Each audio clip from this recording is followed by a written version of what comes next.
बेयाव माने ना सारनानै जेयाव ना फोनांनायनि बेबस्थाया गैखाला जिहेतु नायानो गैलिया बेयाव मिसा मिसि दै सारनानै दैयाव ओंखारनानै जिखौ फिसिनानै ना सारनायनि मिनिं गैया। गतिके बिथांमोना दिनैनि दिनावहाय नमिनेसन होआब्लाबो जासिगोन होननानै आं बिथांमोनखौ बुंनोसो लुबैयो। जोंहा बे सिडलियाव बाइ इलेक्सन जानो थांगासिनो दं। बे बाइ इलेक्सनाव सिडली बिटिसि कन्स्टिटिउन्सिनि आंखौ बिटिआरनि चिफ मानगोनां प्रमद बर' बिथां आरो इउपिपिएल दोलोनि आफादगिरि प्रमद बर' बिथाङा बिनि इनचार्ज हिसाबै दैथायहरदों। आरो इनचार्ज हिसाबै आङो बे एरियायाव दिनैल' नङा गोबां दिननिफ्रायनो हाबगासिनो दं। आरो इनचार्ज जानायनि उनावहाय आङो बे ओनसोलनि रायजो राजाजों बे ओनसोलनि दैदेनगिरिफोरजों बे ओनसोलनि भिसिडिसिनि चेयारमेनफोरजों रायलायलायनानै बुंदोंमोन जे जोंनियाव माखासे गां समस्याफोर दं। आगोलाव जायफोर मावजालाङि समस्याफोर दं गोबां लामा बिदि मावजायाखै। बेबायदिखौ लानानै जोङो बिटिआरनि चिफ मानगोनां प्रमद बर' बिथांजों सावरायनाय जादोंमोन जे बे एरियायाव गोबां लामा नांगौ होननानै।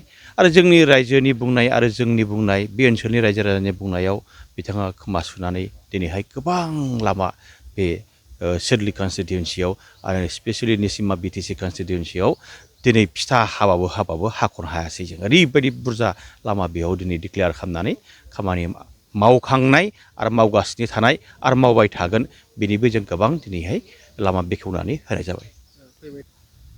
बेयावथ' जोंहा खुनु सन्देह गैलिया।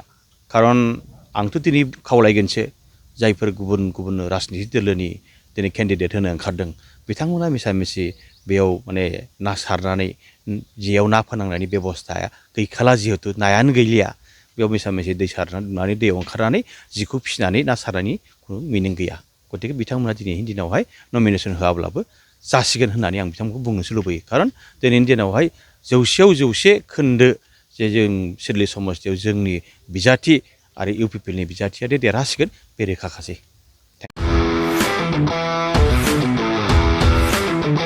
गोजोनथाव खौरां। टिभिएसनि गारि लानो गोसो गुदुं जानाय सुबुंफोरनि थाखाय मोनसे गोजोनथाव खौरां।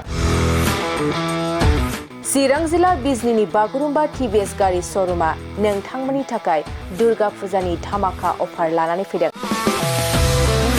बाइक आरो स्कुटि गारि सालायनो मोजां मोनग्रा रायजो राजाफोरनि थाखाय बागुरुम्बा टिभिएस गारि श'रुमा धामाका अफार होना नोंथांमोननि गेजेराव मोनसे मोजां खाबु होगासिनो दं। बिजनी स्टेट बेंकनि साखाथिनि सीआरपीएफ केम्पनि उल्था सोनाब फारसे थानाय बागुरुम्बा टिभिएस श'रुमाव डाउन पेमेन्ट होनानै नोंथाङा टिभिएसनि गारि लानो हागोन।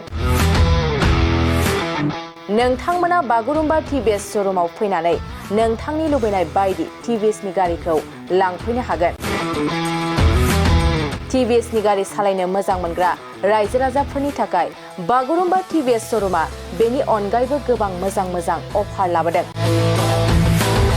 बेफोर अफारफ्रानो जाबाय जेरै गंनै हेलमेट फ्रि, फुल टिंकि पेट्रल फ्रि एसर गिफ्ट आरो टिभिएस कम्पानिनि गासैबो मडेलनि एक्सचेन्जनि खाबुआ एभेलेबल जागोन। आरोबाव गुबुन मोनसे मोजां खाबुआ जादों फाइनान्स लागिरिफ्रा डाउन पेमेन्ट होनानै खम बेसेनाव टिभिएस कम्पानिनि गारिखौ लानो हागोन। लोगोसे आबुङै मिन्थिनो आरो बुकिं खालामनो थाखाय 7002132259 एबा 8638131734 जानबुं नम्बराव कल खालामना खौरां लानो हागोन।